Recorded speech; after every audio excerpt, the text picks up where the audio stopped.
guys, welcome back to Sketch School of Art and Creativity. I hope that all of you are doing well. तो आज की जो video है बहुत ज़्यादा इंपॉर्टेंट होने वाली है बिकॉज हम आज बात करने वाले हैं नाटा एग्जामिनेशन के बारे में, स्पेशली फॉर 2026 एस्पिरेंट्स ये वीडियो होने वाली है।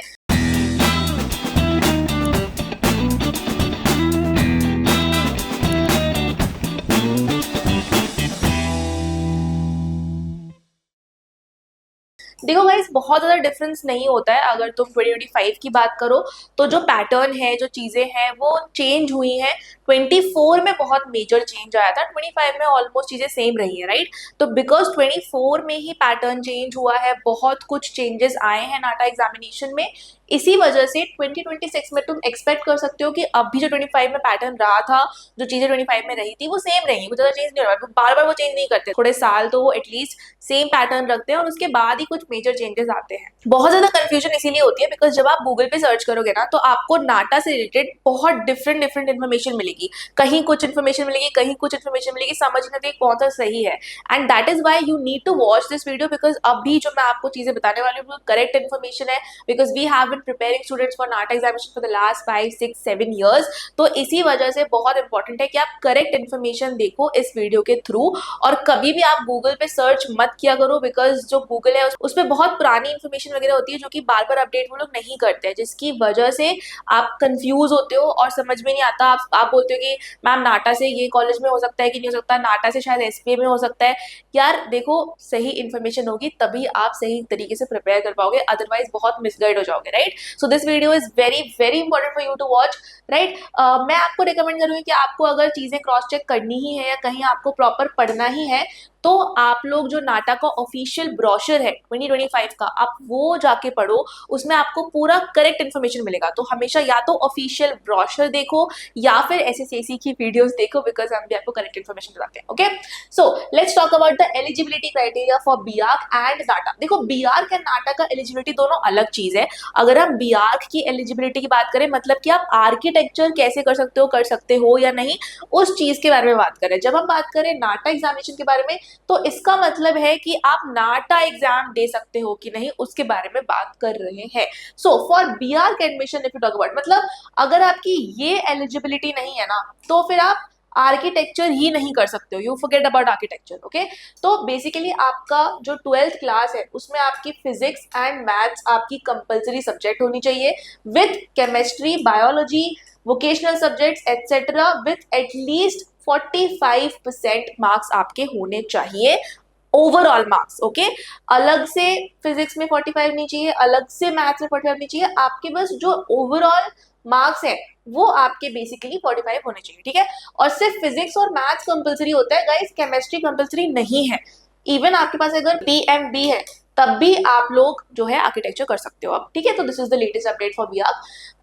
ऑल्टरनेटिवली फॉर बीआर्क अगर आप डिप्लोमा स्टूडेंट हो, बिकॉज सब लोग 10+2 नहीं करते हैं, कुछ लोग 10+3 करते हैं, 10th के बाद डिप्लोमा भी करते हैं जो कि आर्किटेक्चर में कई लोग करते हैं।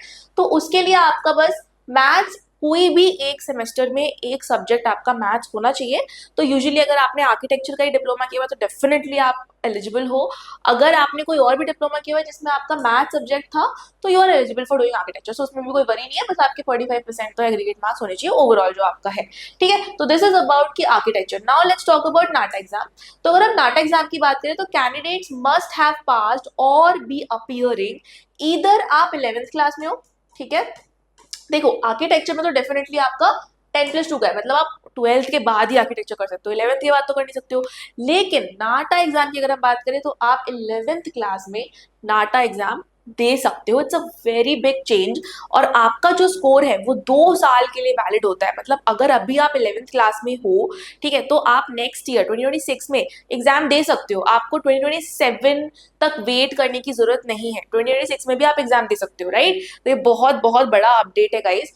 एंड इसकी वजह से क्या होता है ना कि कंपटीशन बहुत बढ़ गया है, क्योंकि अभी इस साल के जो स्टूडेंट्स हैं उनका मान लो 120 है अच्छा स्कोर। लास्ट ईयर के जो स्टूडेंट थे जो 11th में थे उन्होंने एग्जाम दिया है, तो लास्ट ईयर पेपर थोड़ा इजी था या मार्किंग थोड़ी इजी थी, I don't know, but last year around 130 was an average score, जो अच्छा स्कोर इट वॉज 150 प्लस। इस साल 120 plus it's a very big task to score. तो ये बहुत बड़ी चीज है कि यार इस साल जो स्टूडेंट जिनके 120 है वो कम्पीट करें लास्ट ईयर जिन्होंने ऑलरेडी एग्जाम दिया हुआ है उनके साथ भी।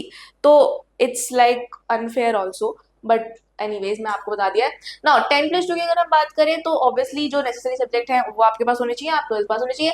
और 10+3 के भी आपके नेसेसरी सब्जेक्ट मैंने आपको बताया वो तो सेम वही है, नाटा एग्जाम देने का भी एलिजिबिलिटी। नाउ गाइस, बहुत ही मेजर चीज, एग्जाम पैटर्न ओवरव्यू। मतलब ये एक ऐसी चीज है ना कि बहुत कंफ्यूजन है इसके लिए। यार एग्जाम में मैथ्स आता है कि नहीं आता है, एग्जाम में ड्राइंग आता है नहीं आता है, एग्जाम में क्या आता है, एग्जाम में फिजिक्स आता है, केमिस्ट्री आता है, क्या आता है, इतने कमेंट आते हैं मुझे इससे रिलेटेड। तो सुन लो कि एग्जाम पैटर्न है क्या। एग्जाम में आपका आने वाला है part A which is going to be for drawing. तो डेफिनेटली जो ड्राइंग है वो आपका बहुत बड़ा रोल प्ले करने वाला है। तो बेसिकली गाइज आपका जो ड्राइंग पार्ट है उसके लिए आपको 90 मिनट्स मिलेगा। एंड इवन जो आपका पार्ट बी है विच इज योर एप्टीट्यूड, इसमें भी आपको जो है 90 मिनट्स का टाइम मिलेगा। और ऐसा नहीं कर सकते कि जैसे ड्राइंग का पार्ट आपका जल्दी खत्म हो गया तो आप एप्टीट्यूड पे चले गए, ऐसा नहीं कर सकते। ड्राइंग के लिए फिक्स 90 मिनट है। जब तक आप ड्राइंग टेस्ट 90 मिनट्स तक करोगे नहीं, उसे सबमिट नहीं होगे, तब तक एप्टीट्यूड का पार्ट शुरू नहीं होने वाला है। तो फिक्स टाइम रहता है दोनों ही सब्जेक्ट्स के लिए, दोनों ही पार्ट्स के लिए, ठीक है। तो that is very very important. अगर हम बेसिक क्वेश्चंस की बात करें, ये सिलेबस नहीं है, ये बस एक वो है कि यार किस किस टाइप के क्वेश्चन आते हैं। तो 3 क्वेश्चन आते हैं ड्राइंग में। एक होता है कॉम्पोजिशन एंड कलर, ठीक है। डिटेल्ड सिलेबस वीडियो में डेफिनेटली बनाऊंगी बिकॉज वो बिल्कुल अलग ही टॉपिक है जिसपे हमें बाद में बात करना पड़ेगा पूरा प्रॉपर। लेकिन अभी मैं ऐसे सिर्फ ओवरव्यू बता देती हूँ, ठीक है। सेकंड है आपका स्केचिंग एंड कॉम्पोजिशन, जिसमें कि बेसिकली आपको अगेन 25 मार्क्स का, ये भी 25 मार्क्स का, 50 मार्क्स हो गए। और लास्ट है आपका 3D कॉम्पोजिशन, जिसमें आपको बेसिकली मॉडल बनाना होता है। थोड़ा मैं अभी आपको इस वीडियो में भी बताऊंगी कि 3D कॉम्पोजिशन के किस टाइप के क्वेश्चन होते हैं, इसमें कॉम्पोजिशन कलर में किस टाइप के क्वेश्चन आते हैं, स्केचिंग एंड कॉम्पोजिशन में किस टाइप के क्वेश्चन आते हैं, सब कुछ मैं आपको आज इस वीडियो में थोड़ा थोड़ा बताऊंगी। बाकी डिटेल्ड सिलेबस के बारे में हम किसी और वीडियो में बात करेंगे, ओके। सो 3 क्वेश्चन हो गए, टोटल 80 मार्क्स का आपका ड्राइंग का पार्ट हो गया, ठीक है। Coming to MCQ and NCQ, तो इसमें ना ये देखो guys, this is like computer based adaptive test. Computer based test which is CBT, ये तो हम सबको पता है कि क्या होता है, लेकिन एक नया वर्ड है which is going to be adaptive. Adaptive test क्या होता है, ये सबसे बड़ी बात है जो कि इंट्रोड्यूस हुआ था 2025 में, जिसने हम सबको शॉक कर दिया था कि यार अडैप्टिव टेस्ट दे दिया। तो इसमें क्या होता है ना, इसमें ऐसा होता है कि जैसे आप एक स्टूडेंट हो, आपने नाटक एग्जाम दिया, खोला, फर्स्ट क्वेश्चन आपने सॉल्व नहीं कर पाया सपोज, तो आपने एग्जाम स्टार्ट किया, फर्स्ट क्वेश्चन आपको जो आया वो आप सॉल्व नहीं कर पाए, आपके लिए ज्यादा डिफिकल्ट था। तो जो नेक्स्ट क्वेश्चन आपको मिलेगा वो आपको ईजी मिलेगा। अगर आपने मान लो फर्स्ट क्वेश्चन सॉल्व कर दिया तो जो नेक्स्ट क्वेश्चन आपको मिलेगा वो और टफ मिलेगा। और हर क्वेश्चन का, इजी क्वेश्चंस का वेटेज कम है और टफ क्वेश्चन अगर आप सॉल्व करते जा रहे हो उसका वेटेज ज्यादा है। तो ये बहुत ही लाइक एक अजीब सा इन्होंने इंट्रोड्यूस किया है which is actually a good method to test the students.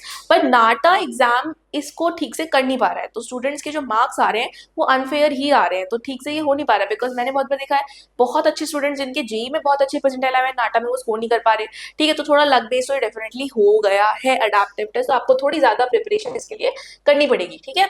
तो अगर हम इसकी बात करें तो आपको बेसिकली मल्टीपल चॉइस क्वेश्चंस मिलेंगे एंड आपको इसमें मिलेंगे नो चॉइस क्वेश्चंस भी, ठीक है। तो 42 आपको एमसीक्यू मिलेंगे एंड 8 आपको एनसीक्यू जो नो चॉइस क्वेश्चंस आपको मिलेंगे, ठीक है। इसका आपको अगेन 90 मिनट्स का टाइम रहेगा। और गाइस सबसे इंपॉर्टेंट बात कि इसमें आपको टाइम पर क्वेश्चन भी देखना है कि एक क्वेश्चन को करने के लिए आपके पास सिर्फ 108 सेकंड का टाइम रहेगा। तो पर क्वेश्चन भी टाइम चलता रहता है, ठीक है। टोटल जो क्वेश्चन है आपको 50 मिलेंगे एंड जो टोटल मार्क्स है that is going to be 120 marks. तो एप्टीट्यूड का पार्ट हो गया 120 मार्क्स का और जो आपका ड्राइंग का पार्ट है वो हो गया 80 मार्क्स का। तो टोटल आपका जो एग्जाम है वो होने वाला है 200 मार्क्स का। तो गाइस अगर हम पार्ट ए की बात करें तो उसमें मैंने आपको जो बताया था कि इसमें जो टाइप 1 क्वेश्चन आता है विच वाज A1 क्वेश्चन, वो आता है composition and colour.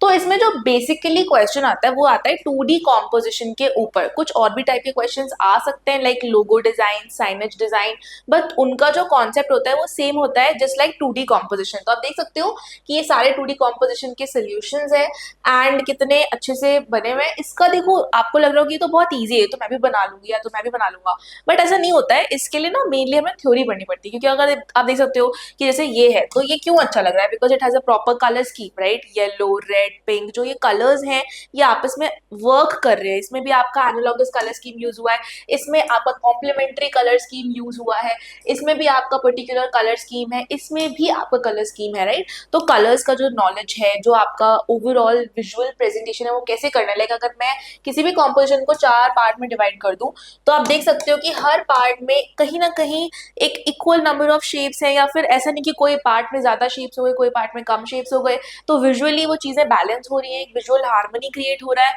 So you have to learn principles of design, you have to learn design theory, you have to learn about the colours, and यही concept होते हैं लोगों में भी, साइनेज में भी, एंड सब चीज मतलब कोई भी चीज आपको डिजाइन करनी है तो उसके लिए आपको डिजाइन थ्योरी तो पढ़नी पड़ती है, राइट। तो ये उस चीज को टेस्ट करने के लिए है बेसिकली, जो A1 वाला क्वेश्चन आता है, ठीक है। अगर हम नेक्स्ट की बात करें which is going to be A2 question, तो A2 वाले में आपका आता है स्केचिंग एंड कॉम्पोजिशन, जिसमें कि आपका बेसिकली 3D कॉम्पोजिशन का क्वेश्चन आता है, ठीक है। 3D कॉम्पोजिशन को सॉल्व करने के लिए आपको पढ़ना पड़ता है पर्सपेक्टिव स्केचिंग, क्योंकि जैसे कि आप देख सकते हो कि ज्यादातर जो सोल्यूशन ऐसे ही है इसमें प्रॉपर पर्सपेक्टिव का यूज है, ठीक है। यू कैन सी कि पहले गाइडलाइंस बनाई हुई है, फिर उन गाइडलाइंस के अकॉर्डिंग स्केच को बनाया, और इसीलिए स्केच जो है ना वो रियलिस्टिक लग रहा है कि हाँ जूता किसी टेबल पे रखा हुआ है, ठीक है। इसमें आप देख सकते हो कि प्रॉपर पर्सपेक्टिव का यूज है, गाइडलाइंस थोड़ा बहुत आप देख भी सकते हो, तो लग रहा है कि हाँ प्रॉपर जो है चीजें कहीं रखी हुई है। अगर आप पर्सपेक्टिव का यूज करके नहीं बनाओगे और रैंडम बनाओगे तो चीजें आपको रखी हुई नहीं दिखेंगी, ऐसा लगेगा कि आपने चीजें टेढ़ी मेढ़ी कर दी है, या कोई अर्थक्वेक आ गया है, या वो हवा में उड़ गया, कुछ भी लग सकता है, राइट। तो सही नहीं बनता है यूजुअली, राइट। तो इसमें भी आप देख सकते हो टोन्स का बहुत बड़ा इसमें मेजर रोल होता है, आप शैडोज कैसे बना रहे हो, टोनल वैल्यू कैसे दे रहे हो, फॉर एग्जाम्पल कौन से टोन्स आपके लाइट हैं, कौन से टोन्स आपके डार्क हैं, ये सभी चीजें बहुत ज्यादा मैटर करती है जब आप 3D कॉम्पोजिशन या पर्सपेक्टिव स्केचिंग को बेसिकली सीख रहे हो, राइट। तो ये है आपका A2 टाइप का question. Next is basically your A3 question. अगर आप A3 की बात करो ना, बिल्कुल ये अलग टाइप का आता है, बिकॉज इसमें आपका आता है 3D मॉडलिंग। मतलब ये अभी तक किसी भी एंट्रेंस एग्जाम में मैंने देखा नहीं कि इस टाइप का कुछ पूछता हो, बट अगेन ये भी आपका principles of design and aesthetic sense को ही टेस्ट करने के लिए है, कि जब आपको किसी बिल्डिंग को बनाना होगा, आगे जाके आप आर्किटेक्चर करोगे तो आप फॉर्म्स के साथ खेलते हो। आप जैसे सपोज कि आप बिल्डिंग को आपको डिजाइन करना है, तो हो सकता है कि आप ऐसी कोई बिल्डिंग डिजाइन करो, ये एक बिल्डिंग भी हो सकती है, राइट। तो आप कितने इंटरेस्टिंग तरीके से डिफरेंट डिफरेंट शेप्स को प्लेस कर पा रहे हो, बिल्डिंग को आप आगे चल के शायद उतना ही अच्छा डिजाइन कर पाओ। अगर आज आप ये अच्छा कर पा रहे हो तो शायद आप आगे जाके एक अच्छे आर्किटेक्ट बन सकते हो। Maybe this was the reason behind keeping this question in NATA examination. तो इसके लिए आपको जो ये शेप्स है ना, ये आपको एग्जामिनेशन में प्रोवाइड होंगी, आपको 10 से 12 शेप्स मिलेंगी, और आपको इस टाइप का एक कॉम्पोजिशन बनाना होता है, जिसके लिए आपको क्वेश्चन जो दिया जाएगा वो ऐसा दिया जाएगा कि डायरेक्शन दिखाओ, या फिर हार्मनी दिखाओ, या फिर कोई भी प्रिंसिपल ऑफ डिजाइन आपको बोला जा सकता है कि आपको ये डिपिक्ट करना है और दिखाना है, ठीक है। ऐसे से इसी में हम जो ये सोल्यूशन करवाते हैं या हम जैसे ये सिखाते हैं, तो हम लोग एक 3D मॉडल किट देते हैं गाइस, जिसमें कि ये जो आपको शेप्स दिख रहे हैं ना, ऐसे अराउंड 200 शेप्स हम आपको देते हैं। तो आप आराम से बैठ के बहुत सारे मॉडल्स बना सकते हो घर पे बिफोर द एग्जामिनेशन, और सिमिलर मॉडल आप एग्जाम में भी बना के आओ, क्योंकि जो आप घर में बनाओगे वो हमारी गाइडेंस में बनाओगे और वो अच्छा ही होगा। एग्जाम में जब आप सेम बनाओगे तो डेफिनेटली आपको उसमें अच्छे मार्क्स मिलेंगे, राइट। तो this is the third type of a question that you get in the drawing part. Now guys, coming to part B, which is going to be your online test, जो कि again मैंने आपको बताया आपको 90 minutes का होगा, 120 marks का होगा, 42 MCQ एंड 8 NCU क्वेश्चंस होंगे। ये सब मैं आपको पहले ही बता चुकी हूँ, right. Now let's come to the what topics will be covered. Again मैं आपको सिलेबस डिटेल में बाद में बताऊंगी, बिकॉज ये जो चीजें है ना ये काफी ज्यादा इजी है वैसे, बट थोड़ा सा लेंथी भी है दिखाना, कि अगर मैं आपको दिखाऊंगी बहुत टाइम लग सकता है। तो आप समझो कि पहले तो आपका विजुअल रीजनिंग आएगा, जिसमें कि आपको बेसिकली सपोज पूछ सकते हैं कि ये आपका एक 3D ऑब्जेक्ट है, तो टॉप से अगर आपको इसका ड्राइंग बनाना है तो कैसा दिखेगा, तो क्या दिखेगा, सिंपल आप सोच सकते हो एक स्क्वायर या रेक्टेंगल दिखेगा, राइट। तो इतना इजी नहीं आएगा, बहुत ही कॉम्प्लेक्स आता है, वो आपको पूरा अपने माइंड को ट्रेन करना पड़ता है कि आप अलग अलग एंगल्स को 2 डिमेंशनल और 3 डिमेंशनल तरीके से सोच पा रहे हो कि नहीं।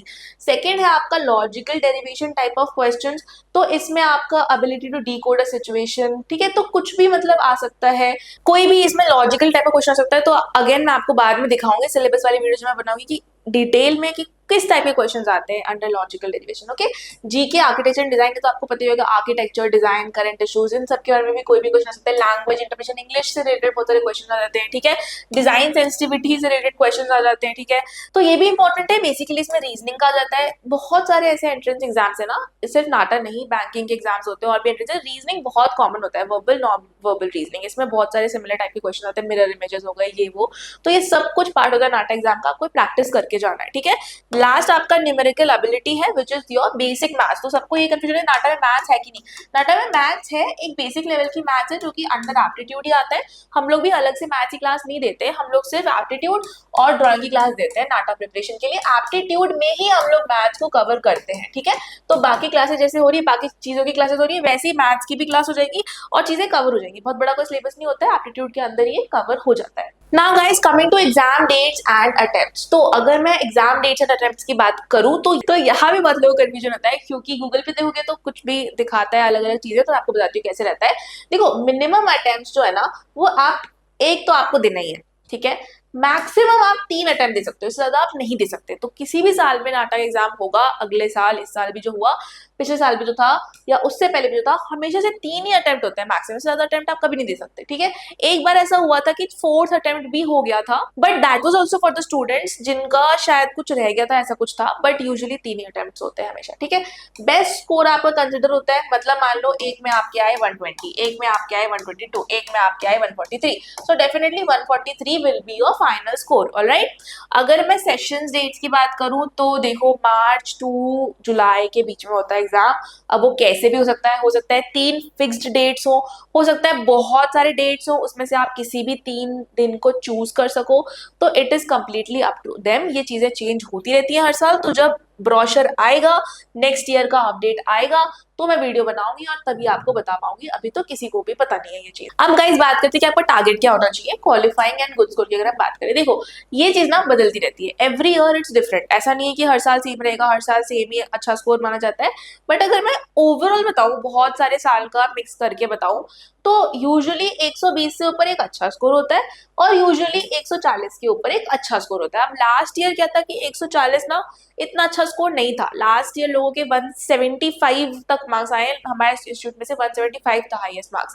तो 140 वाज अ गुड स्कोर आप कह सकते हो, but not very good score. तो very good score last year था 155, 160 plus was a very good score.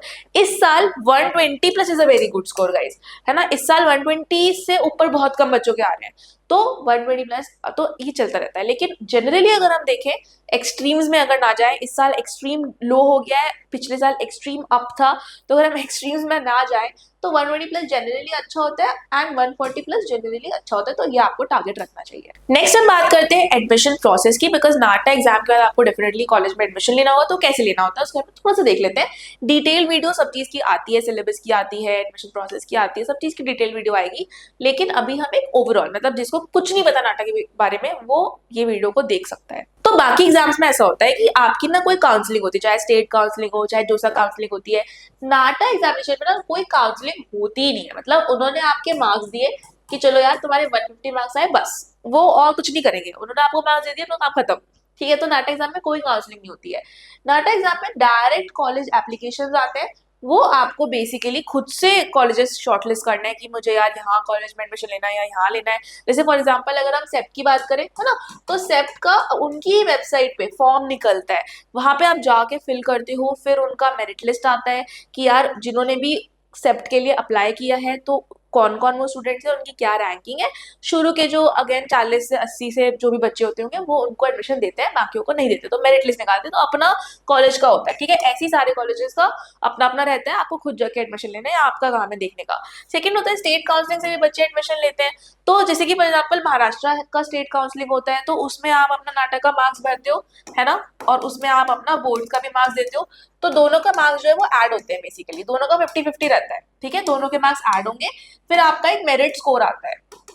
दोनों के मार्क्स ऐड होके आपका मेरिट स्कोर आता है और इसके बेसिस पे आपका एडमिशन होगा। डायरेक्ट में भी, इसमें भी मेरिट स्कोर के बेसिस पे होगा और इसमें भी मेरिट स्कोर के बेसिस पे ही होगा। तो जितना नाटा इंपॉर्टेंट है उतना ही आपका बोर्ड्स भी इंपॉर्टेंट है, वो आपको ध्यान रखना है, ठीक है।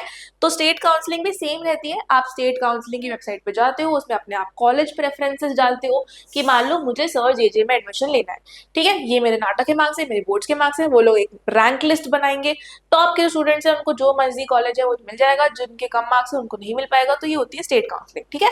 तो this is all about your admission process guys. Now let's come to top architecture colleges in India that you have to target. तो ये बहुत लोगों को कंफ्यूजन होती है। सेप्ट तो आपको करना ही है, नंबर 1 अगर मैं बोलूँ तो सेप्ट ही है जो आपको टारगेट करना है, ठीक है। अगर बाकी कॉलेजेस की बात करें तो अगर हम सर जे कॉलेज की बात करें तो यार ये आप तब टारगेट करो जब आप महाराष्ट्र से हो, बिकॉज जो बच्चे महाराष्ट्र से नहीं है या तो उनका होता ही नहीं एडमिशन या एक आधे किसी का हो सकता है तो हो जाता है, बट यूजुअली सिर्फ महाराष्ट्र के ही स्टूडेंट्स को वो एडमिशन लेते हैं। तो जनरल जो सब लोग देख रहे हैं, अगर महाराष्ट्र से तुम नहीं हो तो जे को तुम टारगेट मत करो, सेप्ट को करो, ठीक है। फिर रचना संसद कर सकते हो, आरवी कर सकते हो, एटसेट्रा एटसेट्रा, बहुत सारे कॉलेजेस हैं जिसके बारे में हम बाद में बात करेंगे, बट एक ही है जो सबसे ज्यादा स्टैंड आउट करता है, जिसके लिए सबसे ज्यादा कॉम्पिटिशन रहता है, दैट इज सेप्ट। इसके टक्कर के नहीं है बाकी कुछ भी, ठीक है। तो अभी के लिए आप अपना टारगेट सिर्फ सेप्ट को रखो, बाकी भूल जाओ। अगर अच्छे मार्क्स आएंगे तो डेफिनेटली हो जाएगा, और अगर नहीं आएंगे तो बात की बात है, ठीक है। अभी टारगेट अपना सेप्ट यूनिवर्सिटी को रखो। तो गाइस अगर आपको sketch school of art and creativity join करना है और हमारे साथ प्रिपरेशन करना है तो मैं आपको बता दूं, सबसे पहले तो हमारे रिजल्ट्स के बारे में बता दूं।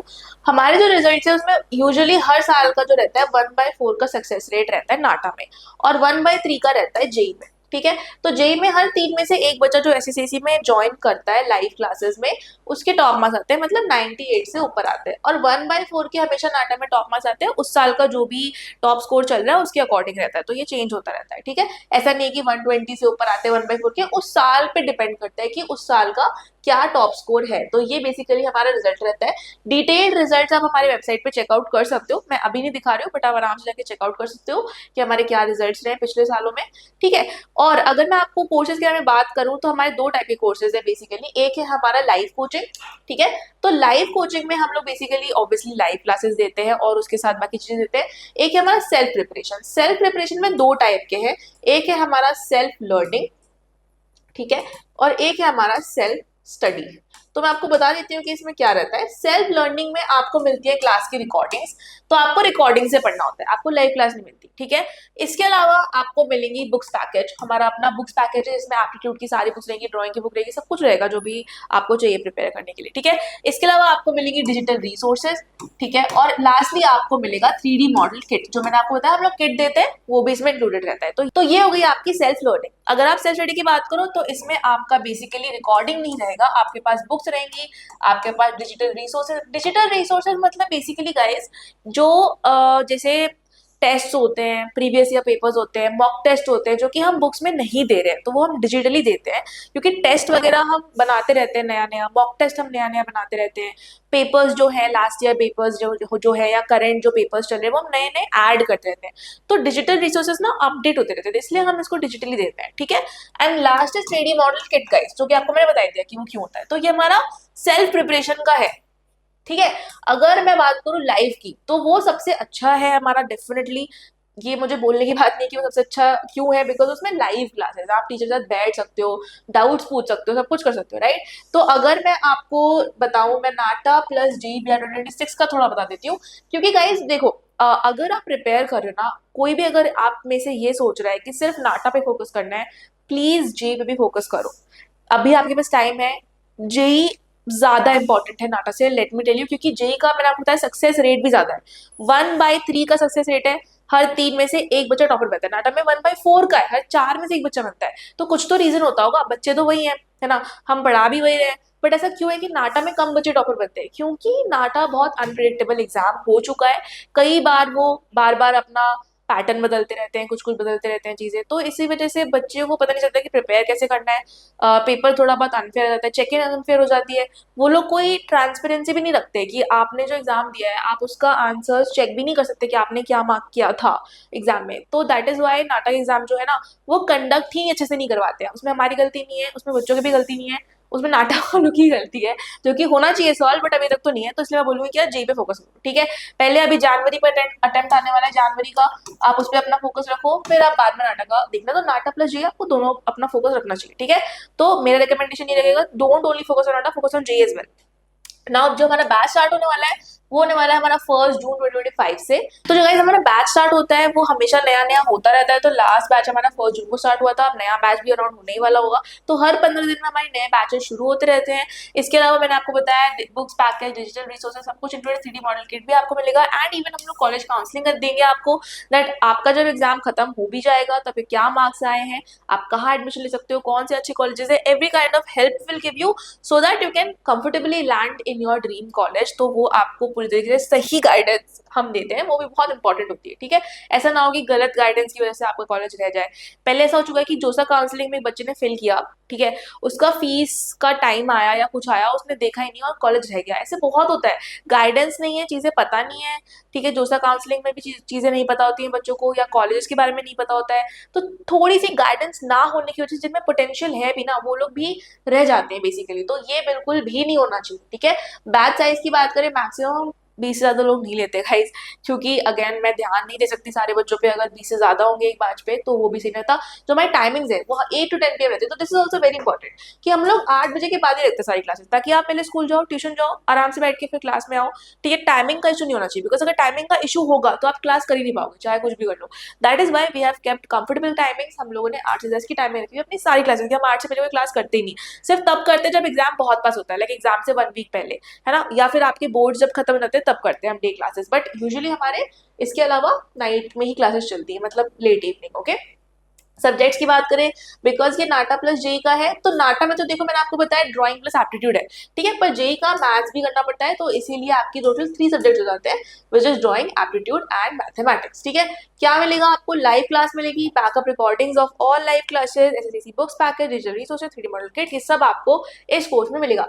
मैंने एक बहुत ही ज्यादा अच्छी वीडियो भी बना रखी है, which you can see over here. तो ये आप बाद में कभी खोल के देखना, बिकॉज इसमें आपको सब कुछ समझ में आ जाएगा कि आपको इस कोर्स में क्या क्या मिलने वाला है, ठीक है। अगर आप बात करें लाइव क्लासेस की, तो 6 आपकी क्लास होगी, ठीक है। हर कोर्स का अलग है गाइस। तो आप जो कोर्स सपोज आप 2027 में एग्जाम दे रहे हो, 27 का अलग कोर्स है, आप वो डिटेल्स खोल के देखना है कि 2026 कोर्स का डिटेल है, ठीक है। तो इसमें आपकी 6 क्लासेस होंगी, दिन में एक दिन आपकी छुट्टी रहेगी, 1-1.5 घंटे की क्लास होती है, गूगल मीट पे रहेगी। सारे टीचर्स का आपके पास नंबर रहेगा, you can call them any time, you can have any doubt, if you have any doubt just clear it on the spot, है ना। वेट मत करो कि चलो बाद में जब क्लास होगी तो मैं क्लियर करूंगा। जस्ट टीचर्स के साथ कनेक्टेड रहो, उनसे बात करते रहो, बच्चों के साथ कनेक्टेड रहो, उनसे बात करते रहो। आपकी बहुत अच्छी प्रिपरेशन और आपका कुछ मिस भी नहीं होने वाला है, सब चीज आपकी राइट ट्रैक पे रहेगी, ठीक है। 24/7 हमारा फैकल्टी सपोर्ट रहता है, पीटीएम वाइवा कंडक्ट होता है, तब बहुत फन भी होता है और बहुत ज्यादा हम ट्राई करते हैं कि क्लास जो है ना बहुत ज्यादा ऐसा प्रेशराइज ना करे स्टूडेंट्स को कि ज्यादा ही होमवर्क दे रहे हैं, ज्यादा ही, मतलब सब चीजें क्लास में हो जाए, यही ट्राई करते हैं। बाकी देखो, चलो बैकअप रिकॉर्डिंग्स की बात करें तो आपको हमारी वेबसाइट पे मिल जाती है, ठीक है। 24 आवर्स में आपकी कोई भी क्लास की रिकॉर्डिंग है वो आ जाती है। उसके बाद बुक्स पैकेज का पूरा आप देख सकते हो डिटेल है, ठीक है। बुक्स हम कैसे देते हैं आपको बुक्स, मैं वो भी दिखाऊंगी। इसके अलावा आपको पूरा का पूरा डिजिटल रिसोर्स मिलता है, जो कि मैं आपको ऑलरेडी बताया, previous year papers, time based test and all the other things, as you can see over here, आपको सब कुछ मिलता है। और ये हमारी है बुक्स की वीडियो, जो कि आप देख सकते हो, थोड़ा सा मैं प्ले भी कर देती हूँ। तो आपका बेसिकली इस तरीके का बुक्स पैकेज रहेगा। ये सारी आपकी बुक्स है, 7 एप्टीट्यूड की बुक्स है और एक आपकी ये ड्राइंग की बुक है, ये आपकी बुक है। ये सारी आपकी बुक्स लेके आपके घर पे आएंगी सारी बुक्स, ओके। 8 बुक्स आपके घर पे आएगी।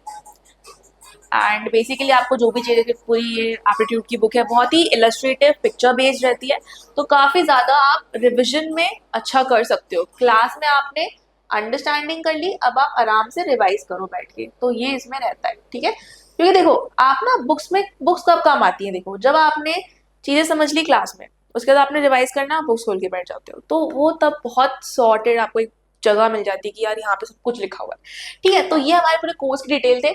If you are interested you can join. Again chances बहुत ज्यादा होते हैं, अगर एसएससी में आओगे तो मैं आपको कहती हूँ ऑलमोस्ट 100% चांस है आपका टॉपर बनने का।